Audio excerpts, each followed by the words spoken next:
bila hata kuonja chakula. Sheka. Ashaleta chumvi, unaweka chumvi nyingi kupita kiasi. Yes. Alafu pia hali ya concentrated product, especially zile za sukari. Utapata watu wengi wanapenda so much processed food. Hataki kula ile sukari ya asili. Unaelewa, unapata kwamba unataka kula biscuits kwa wingi, unataka kula sweets kwa wingi. Mwelekezi naona kidogo. But haina shida. Utapata wale ambao wanakula vyakula vya sukari, especially zile processed foods.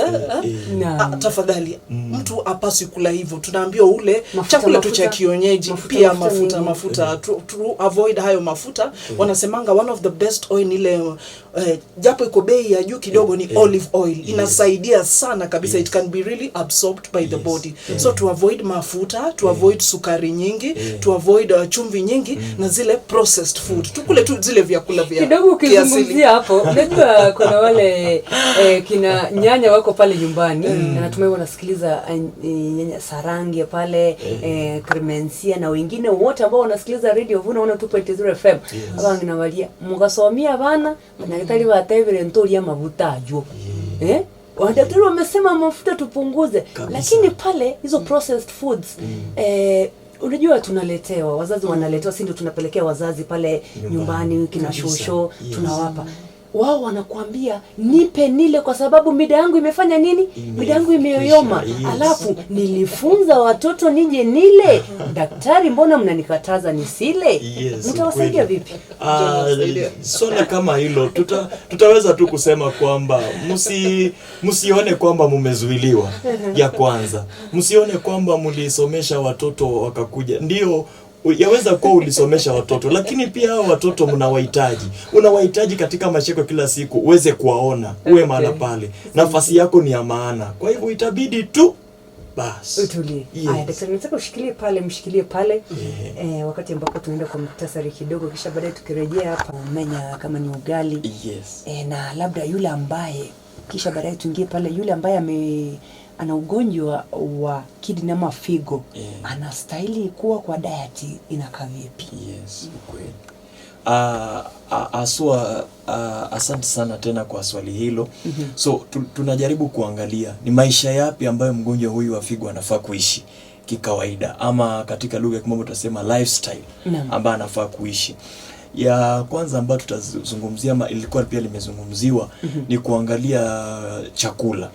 Na katika chakula tulisema kwamba kuna wale wapendwa ambao wanaweka zile sheki, yani ile chumvi utapata iko mahali wanaongeza kwa chakula. Hajaonja hata chakula kuweza kujua kwamba chakula iko na nini ndani yake. Unapata tu yeye bado ameweza kuongeza. Ni vizuri uweze kujua kwamba itakuwa bora ikiwa utaweza kupunguza chumvi ambayo unaweza kutumia kwa chakula yako. Na tunasema kwamba unaipunguza inakuwa less than 5 grams per day. Yani hivyo itakusaidia hii chumvi isije ikakupatia changamoto ya pressure, na hii pressure ikuje ifanye figo zako kuweza kuzorota. Katika chakula pia tunajaribu kuangalia unafaa kukula vyakula ambazo zinaweza kukua za afya katika moyo wako. Na vyakula ambavyo vinasaidia moyo kuwa haswa unapata ni vile chakula vile watu husema kwamba greens ama vegetables. Mboga, unakula mboga ya kutosha kwa wingi. Unakula matunda, ile inaitwa fresh fruits. So sio matunda tu, bali kula matunda ambayo yako fresh. Na pia sio mboga tu, kula mboga ambayo iko fresh.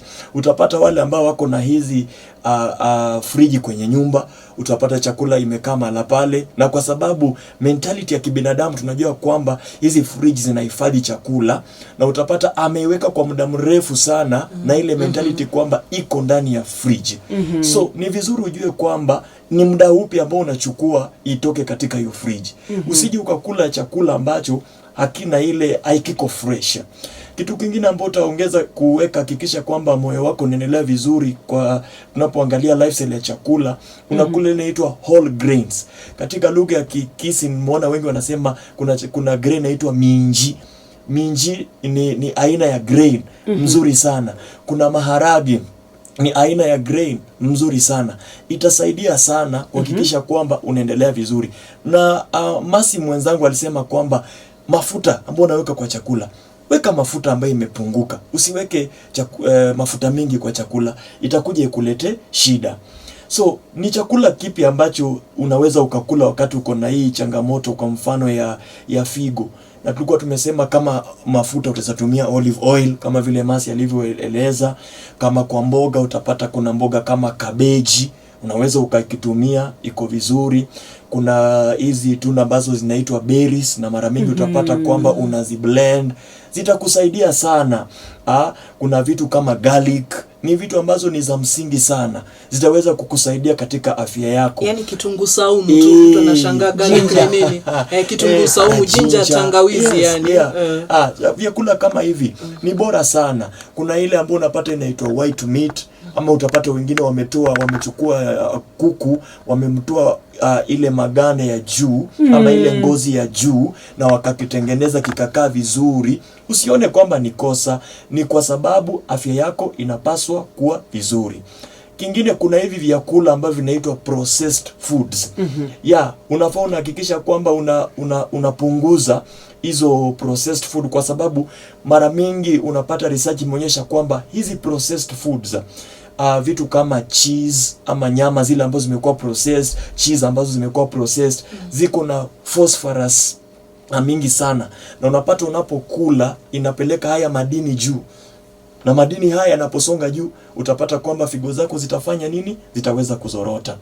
Katika lifestyle ya pili ambayo tunafaa tumaliza lifestyle ya chakula. Sasa tuliongea kitu kinaitwa obesity. Sasa lifestyle ya obesity ni nini, Masi, unapoangalia kilo watu wanafaa kufanya namna gani? Obesity ni ile hali ya kukuwa na kilo ama uzani kupita kiasi. Sasa kukuwa na kilo inayofaa, kitu cha kwanza itabidi tu niseme tu, naomba mtanichukulia vizuri, pia pombe. Utapata hali ya kukunywa pombe kwa inachangia ukue na calories nyingi katika mwili, na pia inachangia kukua obesity. So ni vizuri pengine uache pombe. Kama unaweza fanya mazoezi. Naona watu wengi tumezoea maisha haraka, unataka uchukue Uber, lakini hapa Kisii daktari niliona ni pikipiki ndio iko kwa wingi. Utapata kuna pikipiki kwa wingi. Tembea kama unaweza. Hema kidogo. Unapohema, yani damu inapokuwa circulated in the body, damu inapopita haraka, utapata ya kwamba uko healthy, na hivyo hautakuwa na shida ya obesity tu. Alafu mboga, watu wengi walikuwa nasema ya kwamba pesa zikiisha wacha tu tukule mboga. Mara nyingi Mkenya akisema sisi tunakula mboga tu, inamaanisha tu ya kwamba hana hela. Mwezi umefika mwisho, ati ni Januari. Unakumbuka jinsi Wakenya wanasema ati Januari wakati wa mboga tu. La, sio hivyo. Mboga humaanishi ati ni umasikini ama una hela. Fanya mboga hasa zile za kienyeji ziwe mingi katika diet yako. Hivyo utaweza kupunguza sana hii hali ya obesity. Lakini wengine pia wanalia mwelekezi ya kwamba iko katika damu. Unajua kuna watu wamezaliwa katika familia watu ni wanene. Simply cause katika familia yenu watu ni wanene, jaribu tu ku maintain ama ku retain. Usikule tu kujiachilia kusema babu alikuwa hivyo, mama yuko hivi, mjomba, shangazi, sasa sisi unajua tuko hivi. La, jaribu tu kuhakikisha ya kwamba kilo yako ama hiyo ratili you maintain it. Exactly. Na katika mazoezi hakikisha kwamba at least katika siku dakika 30 zako zipeane kwa sababu ya mazoezi.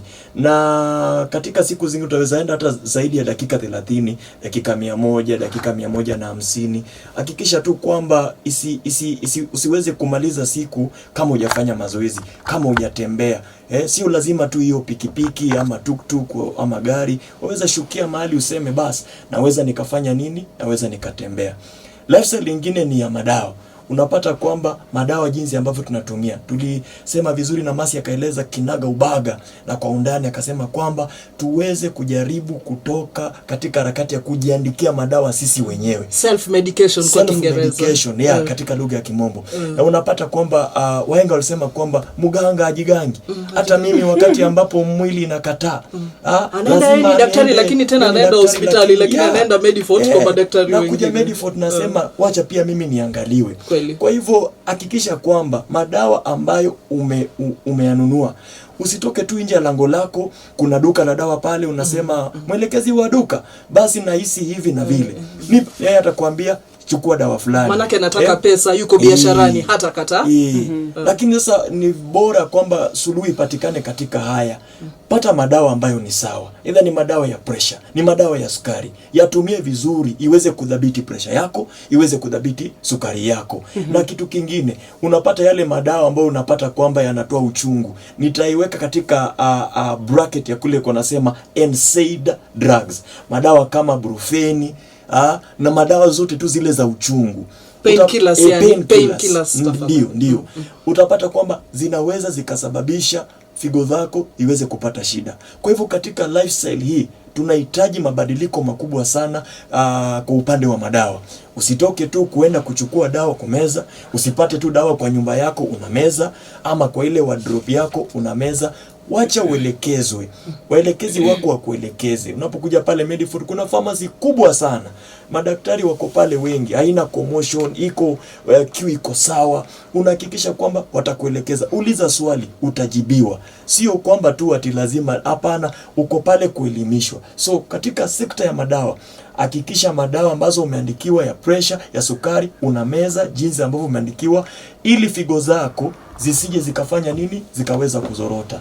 Na ya mwisho katika hali ya lifestyle, jinsi Masi alivyosema, tunaiweka katika kitengo kinachoitwa habits to avoid, ama tabia za kujizuia. Ile ambayo amezungumza kuhusu madawa za kilevya kama pombe na sigara. Basi ikiwa unatumia pombe, unatumia sigara, Mungu akupatie neema uweze kuiweka katika kikomo. Manake inawezekana, sio kwamba iwezekani. Tunajua kwamba kuna zile withdrawal effects, lakini Mungu atakupatia neema, na pia ukikuja pale hospitalini utatupata, tutakupeleka katika zile steps ambazo ni necessary za kuweza kukuzuia uachane na hii pombe ama uachane na hii sigara ikiwa umekuwa addicted.